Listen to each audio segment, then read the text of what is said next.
పల్లెటూరిలో ఓ చిన్న పల్లె పేరు గంగారెడ్డిపల్లె. అక్కడే విద్య అనే 16 ఏళ్ల అమ్మాయి ఉండేది. ఆమె తండ్రి రామిరెడ్డి ఒక చిన్న రైతు. పొలంలో పని చేసుకుంటూ తన కుటుంబాన్ని పోషించేవాడు.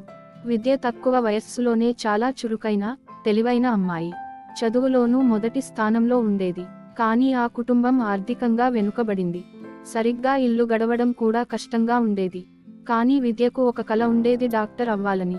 కానీ ఇంట్లో పరిస్థితులు ఇలా, పాఠశాల ఖర్చులు కూడా భరించలేని స్థితి. ఆమె తల్లి అప్పుడప్పుడు ఇంటి పనులకు వెళ్లేది. విద్య తండ్రి కూడా పొలం పని చేస్తూ ఇంటిని పోషిస్తున్నాడు.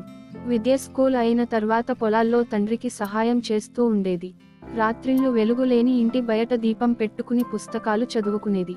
ఒకరోజు విద్య స్కూల్కి వెళ్లగానే జిల్లా స్థాయిలో టాలెంట్ టెస్ట్ జరుగుతుందని విన్నది.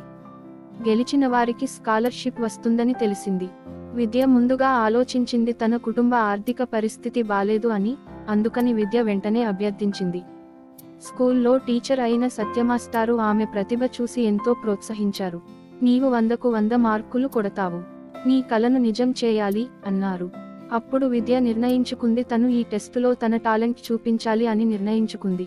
ఆ పరీక్ష కోసం విద్య రోజుకు 4 గంటల నిద్ర మాత్రమే తీసుకుంటూ, పగలు రాత్రి కష్టపడుతూ తీవ్రంగా చదివింది.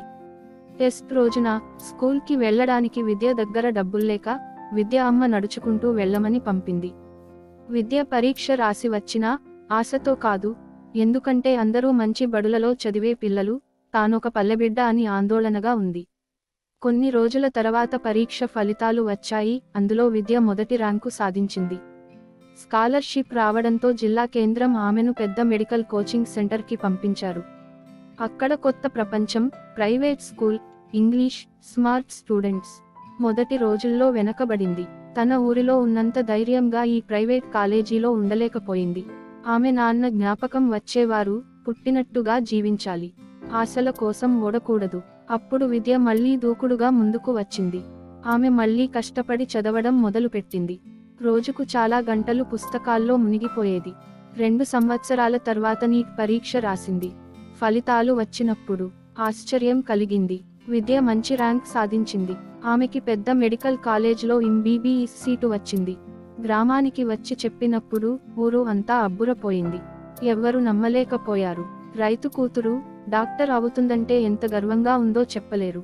విద్య తల్లిదండ్రులు చాలా సంతోషించారు. కొన్నాళ్లకి విద్య డాక్టర్ అయ్యి తన గ్రామానికి తిరిగి వచ్చింది. అక్కడ గ్రామ ప్రజలంతా ఆశ్చర్యపోయారు. విద్య తల్లిదండ్రులు చాలా గర్వపడ్డారు. ఊరిలో వాళ్ళందరూ విద్య వాళ్ళ ఇంటి దగ్గరికి వచ్చారు.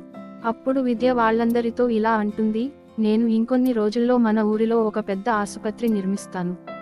అలాగే మన ఊరిలో ప్రజలందరికీ ఉచిత వైద్యం అందిస్తాను అని చెప్పింది. చివరికి తను కన్న కల నెరవేరింది. 6 సంవత్సరాలు చదివి ఇంటర్న్షిప్ పూర్తి చేసిన తర్వాత విద్య చివరకు డాక్టర్ అయ్యింది. పట్టా తీసుకున్న వెంటనే తన ఊరు గంగారెడ్డిపల్లెకి తిరిగి వచ్చింది. ఊరంతా ఆమెను చూసి ఆశ్చర్యపోయారు. చిన్న పిల్లలు, పెద్దవాళ్లు ఆమె ఇంటికి వచ్చి అభినందించారు.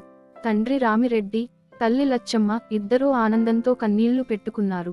విద్య చిరునవ్వుతో ఇలా అన్నది, నాకు చదువు, డాక్టరటే కాదు, మన ఊరికి సహాయం చేయడమే నిజమైన కల.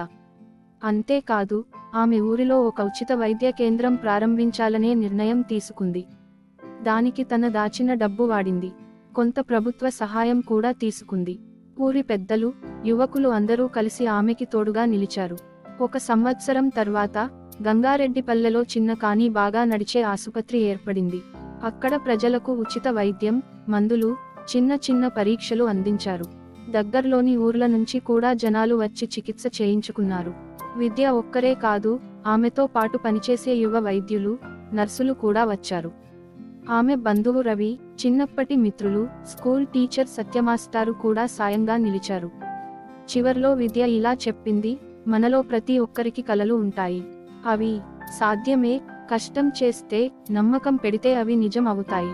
నేను ఈ ఊరిలోనే పుట్టాను, పెరిగాను, ఇప్పుడు ఈ ఊరినే రక్షించాలి. ఇది నా రుణం. విద్య డాక్టర్గా మారిన ప్రయాణం ఊరికి గర్వకారణంగా మారింది. పిల్లలందరికీ ఆమె ఒక రోల్ మోడల్ అయింది.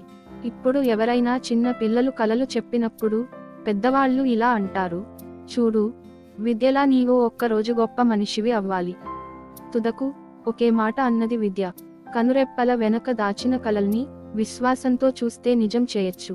ఇలాంటి మరిన్ని వీడియోల కోసం లైక్ చేయండి, షేర్ చేయండి. రోజు వచ్చే వీడియోలని మిస్ అవ్వకుండా ఉండాలంటే ఈ ఛానల్ని సబ్స్క్రైబ్ చేసుకోండి.